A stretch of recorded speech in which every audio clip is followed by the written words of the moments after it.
Me pediram para explicar o uso do ing, né? Quando é que eu uso o ing nas palavras? Bom, veja bem, aqui eu tenho três situações. Né? Eu tenho working no começo da frase, tenho working no meio, tenho working aqui quase no final.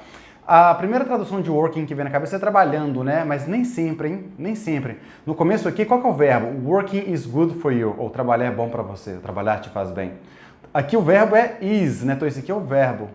Então o que vem antes do verbo? O que está conjugando esse verbo? É um substantivo, né? Que em inglês a gente chama de noun. Então nesse caso aqui o working é trabalhar, ok? É um substantivo abstrato. Já no segundo caso, sim. Aqui a gente está falando do famoso do gerund, né? She is working now. Ela está trabalhando agora. Então nesse caso aqui esse working ele é um verbo, ok? No terceiro, Friday is a working day. Day é um substantivo, né? Que em inglês a gente chama de noun. Okay? Então, o que caracteriza um substantivo? É um adjetivo, né? Então, working é um adjective. Ok? Então, eu tenho três workings. Working as a noun, working as a verb, and working as an adjective. Ok? Então, cuidado. Como é que se fala... Então, Evandro, o que é working? Depende do contexto. Outros casos do ing também, né?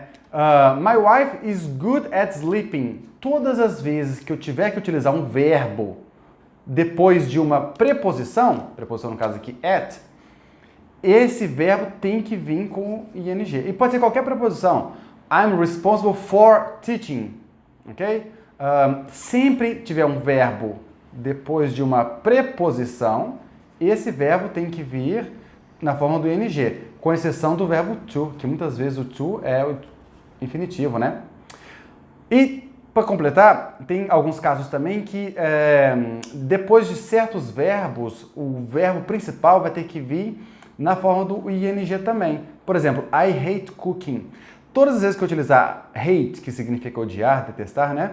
E tiver um verbo depois, porque eu posso falar I hate Mondays, né? Eu detesto segundas-feiras, né? Mas se tiver um verbo, né? Depois do verbo hate, esse verbo vai ter que vir na forma do ing.